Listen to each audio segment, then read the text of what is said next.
July 2025, Porsche's CEO sends an internal memo to staff. The contents are devastating. Our business model, which has served us well for many decades, no longer works. All of this is hitting us hard, harder than any other car manufacturer. The stock price, down over 60%. Profits, collapsed from $8.2 billion to $3.6 billion, and 3,900 jobs would be cut. But here's the strangest part. Porsche's gas-powered cars were selling fine. The 911 was still flying off lots. The crisis came from somewhere else entirely. This is the story of how one of the world's most iconic sports car brands bet everything on a future their customers never asked for and nearly destroyed itself in the process. Rewind to 2019. Porsche was untouchable. They had just unveiled their biggest move in decades, the Taycan, Porsche's first fully electric vehicle. The specs were undeniable: 0 to 60 in 2.8 seconds, 22 minutes to charge from 5 to 80%. This wasn't some compromise EV, this was a proper Porsche that just happened to run on batteries. The tagline, soul electrified. The reviews were intoxicating. Journalists called it a breakthrough. The car world took notice, and CEO Oliver Blume had even bigger ambitions. He laid out the master plan. By 2025, half of all new Porsches would be electric. By 2030, more than 80%. Operating margins of 15 to 17%, annual deliveries of 400,000 vehicles, and a commanding position in the luxury EV market. Bold? Absolutely. But the market seemed to agree. In September 2022, Porsche went public. The IPO valued the company at €78 billion, one of Europe's largest public offerings ever. The Taycan was selling 20,000 units in 2020, then 40,000 by 2023. Double-digit growth. The electric sports car was closing in on Porsche's most iconic model, the 911. Everything was going according to plan. Blume was even promoted to CEO of parent company Volkswagen, alongside his Porsche role. Porsche was riding high, but dark clouds were forming on the horizon. The early warning signs were subtle. It wasn't the handling, the speed, or the performance. It was the sound, or more specifically, the silence. For many Porsche enthusiasts, something was missing. One owner put it this way: "The only thing I don't love about my Taycan is the lack of an internal combustion engine sound. Every time I'm next to a 911 or a 718, I long for that sound." The Taycan had all the technology, all the innovation, all the gimmicks, but for the people who buy Porsches, really buy them, not just admire them, it was missing something that specs couldn't capture. Then came what no one at Porsche expected. Sales went into freefall, from 40,000 Taycans in 2023 to just over 20,000. A 50% collapse. Profit margins dropped from 18% to as low as 10 to 12%. The strangest part? Combustion engine Porsches were still selling great. The 911 was growing. Customers still wanted Porsches. They just didn't want this Porsche. What was going on? As it turns out, owning a Taycan had become a nightmare. All that cutting-edge technology. It came with cutting-edge bugs. Door handles that sometimes worked, sometimes didn't. Car alarms going off randomly. Air conditioning failing mid-drive. Displays flickering on and off. CarPlay cutting out and blasting static. Maps that wouldn't load. Backup cameras that were, in owners' words, infamously bad. But the real horror stories came from service centers. Battery inspections alone could cost $5,500. Full battery replacements, up to $50,000. Customers reported cars sitting in shops for months. One owner shared this: "My 2020 Porsche Taycan has been an absolute nightmare. It was in the shop for 3 months this summer. Within days of getting it back, the AC stopped working and it's now back in the shop indefinitely. I'm paying almost $2,000 a month for a car I can't even drive."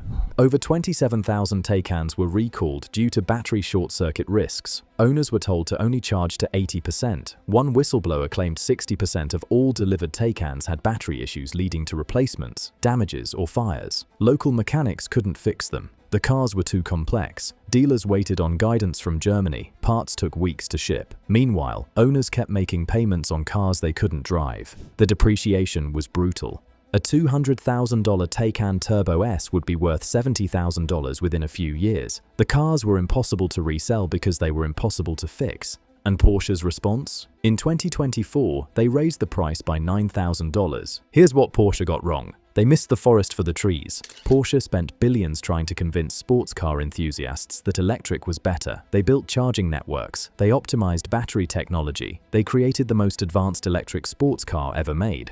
But they never stopped to ask, is this what our customers actually want? Just because Tesla had all the gimmicks didn't mean Porsche needed them too. The takeaway here isn't that EVs are bad and combustion is good. What matters is what your customers want. The cruel irony is that electric vehicles can absolutely work. Tesla proved that, but Tesla never tried to replace the visceral thrill of a roaring engine. They created something entirely new. They attracted customers who wanted silent acceleration, not exhaust notes. Porsche tried to convert people who bought Porsches specifically for that engine sound, that feeling, that soul, and told them the future didn't include it. Even Ferrari, which had barely dipped its toes into EVs, was seeing weak demand. This wasn't a Porsche problem. This was sports car brands misreading their entire customer base. Sports cars don't sell on specs. They sell on emotion, the feel, the sound, the nostalgia, the thrill. The Taycan had the logo, but it didn't have the heart. Other automakers faced the same crossroads. They chose differently. BMW kept selling their traditional 3 Series and 5 Series while introducing electric options like the iX and i4. The result? Electric sales rose 32% year-over-year in early 2025. Customers who wanted electric could buy it. Customers who didn't were never abandoned. Mercedes-Benz integrated EQ electric technology into existing platforms rather than forcing an ultimatum. They maintained relationships during the transition.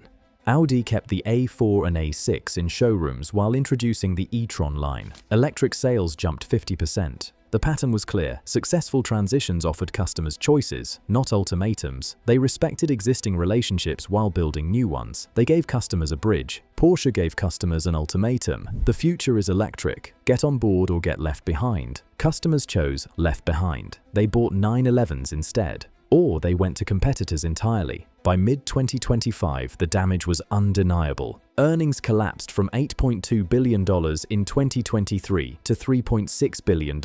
Share price hit an all-time low, down over 60% from the IPO. Profit margins, which had been a point of pride at 18%, dropped to barely double digits. Even the surging 911 sales couldn't offset the Taycan disaster. The R&D and manufacturing costs for EVs were simply too high for the returns they were generating. Porsche announced 3,900 job cuts by 2029. Then came the quiet retreat. The transition to electric vehicles will take longer than we assumed 5 years ago.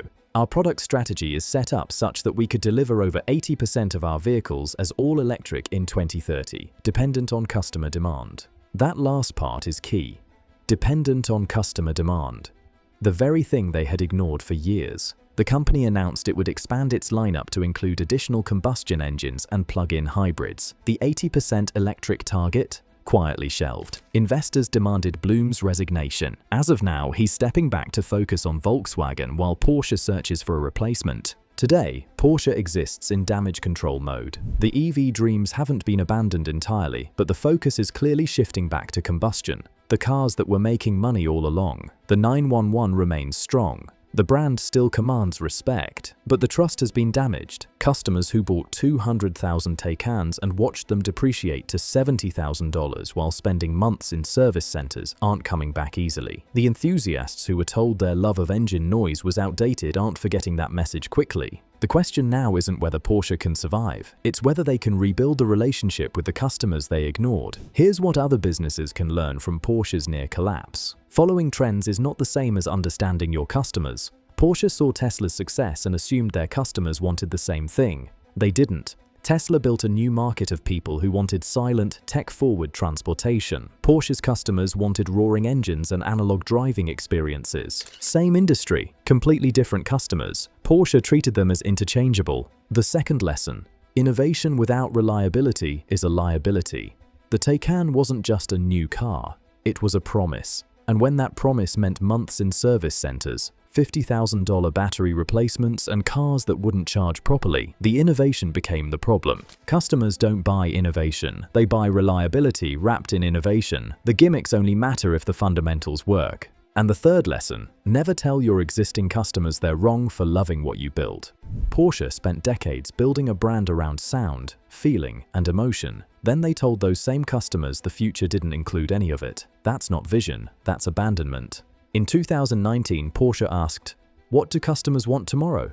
They should have asked, what do our customers want tomorrow? There is a difference that many companies fail to understand. The market wanted electric vehicles. Governments, analysts, and headlines kept repeating that EVs were the future, but Porsche's customers wanted something else. They wanted Porsches. For most of them, that meant the sound of the engine, the vibration through the steering wheel, and the emotional connection that only combustion cars could deliver. The Taycan was not a bad car. It had the badge, it had incredible speed, it had advanced technology and impressive design. On paper, it looked like the perfect step into the future. But for loyal Porsche buyers, something was missing. It did not feel like a Porsche they had dreamed about. It did not stir the same emotions. And emotions are exactly what Porsche has sold for decades. Porsche forgot that people were not just buying performance numbers, they were buying identity, history, and feeling.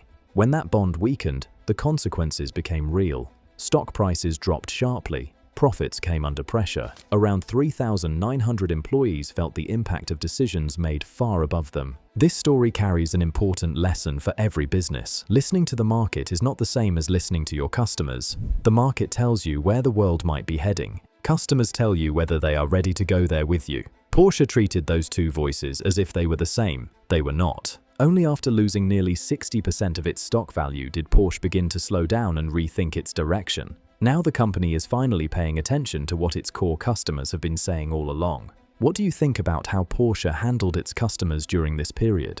Share your thoughts in the comments and let us know if this decision changed the brand forever.